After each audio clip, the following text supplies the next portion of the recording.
अस्सलाम वालेकुम। I hope आप लोग सब ठीक होंगे। तो आज मैं अपनी व्लॉग का स्टार्ट करती हूँ। छोटा सा है, बस सोच रही थी कुछ बनाऊँ, तो मैंने साथ ही नाश्ते के पहले सब्ज़ी काटने बैठ गई। तो यह मैंने आलू थोड़ा सा बनाने, यानी आलू मेथी की डिश सोच रही थी, जो कि मेरे चैनल पे इसकी रेसिपी मौजूद है, आप डिटेल से देख सकते हैं। तो मैंने आलू छील लिए थे और उसको छोटा छोटा काट रही थी और बोर हो रही थी, तो मैंने सोचा क्यों ना मैं इस तरह थोड़े से अपने घर की वीडियो आप लोगों के साथ शेयर करूं। तो टीवी भी देख रही थी, फिर मैंने यहाँ मेथी पहले ही तोड़ कर रखी हुई थी, तो फिर मैंने इसको आलू के साथ ही छोटा छोटा इसको कट कर लिया है। तो यहाँ देखें, तकरीबन मेरे पास एक बंच था ना, यानी आधा किलो मेथी थी और तकरीबन आधा किलो ही आलू थे। तो मैंने इसको इस तरीके से कटिंग कर कर मैंने वॉश किया, इसको भी और आलू को भी। तो मैं वॉश करके साइड में रख देती हूँ। फिर साथ ही यानी इतना ही टाइम मेरा दोपहर का और सुबह की रूटीन यही है कि जब मैं सुबह का काम कर रही थी, तो यानी दोपहर का काम मैंने स्टार्ट ही किया था, तो बच्चे स्कूल से वापस आ गए और उनकी डिमांड थी कि हमें प्याज वाला पराठा बना दें। तो फिर मैंने कहा कि चलें ठीक है, मैं खाना बना ही रही हूँ, तो पहले मैं साथ साथ बच्चों के लिए भी लंच तैयार कर लेती हूँ इन लोगों के लिए। तो यहाँ मैंने ये अनियन पराठा बनाने के लिए सामान निकाल लिया था, और ये देखिए मैंने बहुत छोटे छोटे साइज़ के पेड़े बनाए हैं और साइज़ भी आपको दिखा रही हूँ। तो इसकी मैं डबल लेयर जिसको कहते हैं वो वाले में बना रही हूँ। तो आप देखिएगा, बहुत इजी है और इसकी भी रेसिपी मेरे चैनल पर मौजूद है, आप जाएँ तो ज़रूर वॉच कीजिएगा। और बहुत इजी, इतना यमी ये पराठा है कि अगर आप खा लेंगे ना, तो बस फिर यानी हफ्ते में 1 से 2 बार तो आप लोगों की डिमांड होगी कि हम ये प्याज वाला पराठा खाएं। बहुत मज़े का बनता है और बहुत इजी है, यानी झटपट है। मैंने प्याज यहाँ 3 से 4 कटिंग कर ली थी, उसमें हरा धनिया, हरी मिर्चें, धनिया, साबुत धनिया कूट कर डाल दिया था, ज़ीरा और चाट मसाला वगैरह। तो पूरी डिटेल आप मेरी चैनल पर देख लीजिएगा। तो यहाँ मैंने 2 रोटियाँ बेल ली हैं और फिर मैं यानी इसके अंदर मैं चम्मच की मदद से प्याज फैला रही हूँ। आप देख रहे हैं कि इसमें हरा धनिया भी नज़र आ रहा है और हरी मिर्चें भी हैं, प्याज भी। ये इतना लजीज पराठा है, इसके सामने मैं समझती हूँ सब पराठे फैले हैं। यानी हम ज़्यादातर ये होता है ना, आलू के पराठे बहुत शौक़ से खाते हैं, यकीन करें आलू का पराठा भी इसके सामने कुछ नहीं है। जो इसका टेस्ट और इसका जायका है बहुत ज़बरदस्त है। बस मैं ये बना रही थी, और क्योंकि आज हमारी मासी ने छुट्टी की है, तो आए दिन यानी उनका काम है कि वो छुट्टियां कर लेती हैं और फिर हमें मासी बनना पड़ता है। तो बस यही है कि मैंने सोचा पहले मैं किचन का काम क्लियर कर लूँ, उसके बाद मैं दूसरे काम करती हूँ। तो यहाँ देखें, मैंने दोनों पराठों को या दोनों रोटियों को जॉइन कर लिया इस तरीके से ऊपर डालकर, और ये मैंने यहाँ पर पराठा बना लिया है। तो साथ ही मैं आपको उसको कट भी कर दिखाऊंगी, बहुत मज़े का। यानी सिर्फ इसको हम फ्राई कर रहे हैं इस टाइम पर, तो बहुत अच्छी खुशबू आ रही है प्याज की, मसालों की बहुत शानदार खुशबू है। और जिन लोगों को प्याज ज़्यादा पसंद है, जो सैलेड के तौर पे भी खाते हैं या वैसे भी उन्हें लाजमी चाहिए हर खाने में कटी हुई प्याज, तो मेरे ख़्याल में उनके लिए ये आइडियल पराठा है कि वो खाएंगे तो बस अश कर रह जाएंगे। और यानी उनकी डिमांड होगी कि उन्हें इसी तरह का पराठा हर दिन बना कर दे दिया जाए। तो मतलब इस पराठे के लिए कोई डिमांड नहीं है कि आप सुबह दोपहर शाम जब आपका दिल चाहे आप इसको खा सकते हैं, बना सकते हैं। तो मैंने यहाँ इसको ऑयल में ही बनाया है, मैंने घी में नहीं बनाया, क्योंकि टाइम भी ज़्यादा हो रहा था। तो मैंने सोचा क्यों ना चलें, बच्चे अगर स्कूल से आ गए और खाना ही है तो फिर मैं ऑयल में बना देती हूँ, ताकि वो हैवी ना हो ना। घी वाले पराठे आपको पता है हैवी हो जाते हैं और फिर हज़म भी नहीं होते हैं, तो इसलिए मैंने इसको ऑयल में ही बनाया। आप चाहें तो इसको घी में या फिर देसी घी में भी बना सकते हैं। तो यहाँ देखें, बस इसको देखते ही दिल चाह रहा है कि बस इसका एक पीस उठाएं और खाना शुरू कर दें, क्योंकि मैंने तो इसको खाया है।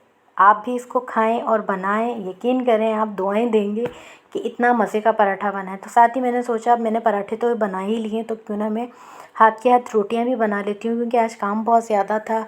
डिटेल के साथ आज व्लॉग चल रहा है, तो मैंने सोचा मैं साथ साथ जल्दी जल्दी रोटियां बना लेती हूँ, उसके बाद में सालन बना लूँगी। तो यहाँ मैंने रोटियां स्टार्ट कर दी थी और मैं रोटियां बना रही थी। तो हमारे सिलेंडर है, बस आप मेरे लिए बिलखुसूस दुआएं करेंगे हमारे एक्सटेंशन में गैस आ जाए, ताकि मेरी ज़िंदगी भी आसान हो जाए। तो यहाँ मैंने रोटियां बना ली और साथ ही मैंने यहाँ पर भगोना रख दिया है, इसके अंदर मैंने ऑयल डाला है, तकरीबन बड़े आप कह लें जिस चम्मच से हम सालन बनाते हैं, मेरा अंदाज़ा यही होता है, या फिर मैं अपने अंदाज़े से डालती हूँ। तो इसमें मैंने लहसुन चॉप करके डाल दिया और ज़ीरा। इसको जैसे ही मैंने सौते किया है तो साथ ही मैंने जो मेथी कटिंग की थी आपके सामने वो मैंने ऐड कर दी, और ये मैंने इसमें आलू डाल दिए। सिंपल सी है ये रेसिपी, बहुत डिलीशियस है।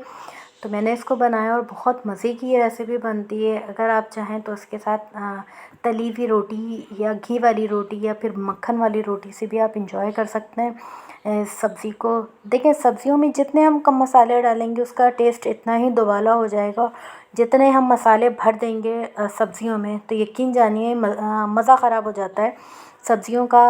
वो टेस्ट नहीं आता जो कि एक आना चाहिए, या हम कहते हैं कि हमारी माँओं के हाथों में बड़ा जायका होता था या बहुत टेस्ट था, क्योंकि वो लोग ज़्यादा मसालों को तरजीह नहीं देते। वो सिंपल सिंपल मसाले डालते हैं, जल्दी से बन जाती है, यूनिक सी रेसिपी होती है। तो देखें, यहाँ मेरा सालन दम पर रख दिया है मैंने, और साथ ही मैं क्लीनिंग करने लग गई हूँ। बर्तन मैं शुरू की रिकॉर्ड नहीं कर पाई, तो जैसे मुझे याद आया तो मैंने फिर स्टार्ट कर दिया था कैमरा। तो यहाँ मेरा बर्तन धुल रहे थे, और साथ ही मैंने फिर थोड़ा सा, क्योंकि मेरा ये होता है कि मैं डेली ही थोड़ा थोड़ा क्लीन करती रहती हूँ ताकि मुझ पर एकदम बर्डन ना पड़े। तो जैसे अब मासी नहीं आई है, अगर ये मैं डिटेल से क्लीनिंग कर रही होती तो फिर आपको पता है सारा दिन मेरा निकल जाता। तो इसलिए मैं रेगुलर बेसिस पे थोड़ा थोड़ा काम करती रहती हूँ क्लीनिंग का, तो मुझे इतनी मुश्किल नहीं होती। तो यहाँ आप मेरे टाइल्स देख सकते हैं, माशाल्लाह से बहुत शाइनिंग आ गई है सिर्फ एक ही वॉश में, और बहुत अच्छे तरीके से ये साफ़ हो गए। तो आप लोग भी अपने किचन का डेली ही थोड़ा थोड़ा काम कर लिया करें, तो आपके सर पर बर्डन नहीं पड़ता कि हम फिर हफ्ता निकालें और क्लीन डीपली करें। तो यानी आपको इतनी ज़रूरत ही नहीं होगी ना, अगर आप थोड़ा थोड़ा साथ साथ काम करते रहेंगे तो आपके लिए इतना मसला नहीं होगा। तो यहाँ मैंने सोचा क्यों ना, मैं अब कर ही रही हूँ तो मैं थोड़ा सा क्लीन भी कर लेती हूँ अपनी कैबिनेट। तो यहाँ देखिए मेरी कैबिनेट अल्हम्दुलिल्लाह, क्योंकि मैं डेली बेसिस पे साफ़ करती हूँ, लेकिन फिर भी ये क्लीनर जो मैंने दिखाया है ये मैंने ख़ुद बनाया है। आप इसके नाम पर नहीं जाइएगा, ये बेस्ट क्लीनर है। यहाँ से पहले मैंने डस्ट साफ़ की थी और उसके बाद इस क्लीनर का स्प्रे किया है, और साथ ही मैं इसको एक सॉफ्ट कपड़े से या टॉवल जो आते हैं किचन के, उससे मैंने इसको साफ़ कर लिया। तो आप यहाँ इसकी शाइनिंग देखें, ये मल्टीपर्पल क्लीनर है जो कि मैंने ख़ुद बनाया है और बहुत बेहतरीन है। इसके रिज़ल्ट 110% है। इस पर कोई कंप्रोमाइज़ नहीं है। आप इतने महंगे महंगे क्लीनर यूज़ करते हैं, हम लेकर आते हैं, तो मतलब कोई फ़ायदा नहीं है। अगर आप इतना सिंपल सा और इतना इजी क्लीनर बनाते हैं तो मैं समझती हूँ इसमें तो आपके 10 रुपये भी ख़र्च नहीं हो रहे इस क्लीनर में। यानी मैं आपको बड़े दावे से कह रही हूँ कि आपके 10 रुपये भी ख़र्च नहीं हो रहे, लेकिन ये इतना बेस्ट क्लीनर बन रहा है। आप देखें यहाँ मेरी कैबिनेट कितनी शाइन करी है, क्योंकि मैं डेली इसी से इसको साफ़ करती हूँ। ये मेरी छोटी सी तस्वीर जो कि मुझे बहुत क्यूट लगती है, ये मैंने अपनी किचन की ही कैबिनेट पर लगाई हुई है।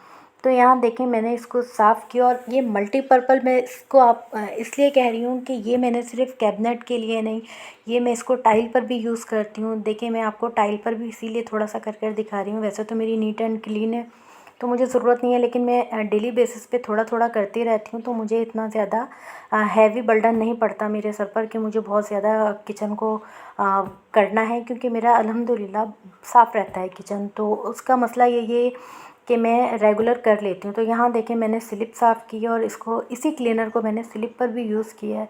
आप स्लिप की शाइन देख लें, सफाई देख लें, बहुत अच्छा है। बस इसको सॉफ्ट कपड़े के साथ ना आप यूज़ करें। तो यहाँ जो मुझे बस फ़िलहाल कपड़ा मिला तो मैंने उसी से सफाई स्टार्ट कर दी, क्योंकि आज मैं बड़ी मसरूफ़ हूँ, बड़ा काम है मेरे पास।